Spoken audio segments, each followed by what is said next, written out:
Colour வில்லு ஹரிச்சந்திர சொல்லு இவனோட தில்லு பொய்க்காது. எப்படி போனோம்? லெஃப்ட் போனா எங்க போகும்? திரும்ப என்ன ரூட் சொல்றீங்க? திரும்புன்றீங்க, எந்த சைடு திரும்பணும் சொல்ல மாட்டீங்க. திரும்பு எல்லாம் கத்துக்கிறது தாங்க.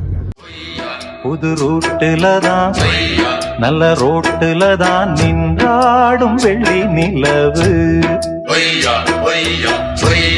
இந்த ராத்திரியில் ஒரு யாத்திரையில் பூவோடு காத்தும் வருது. இந்த ரோட் நல்லா இருக்கு, எடுங்க. இந்த ரோட் நல்லா இருக்கு. மண்ணாலி போடு. அன்னைக்கு நீ வந்து வரமாட்டேன் ஃபர்ஸ்ட் வர்றேன்னா அதுக்கப்புறம் உன் காக்காட்ட கேட்டுக்கோ. சூப்பரா இருக்கு.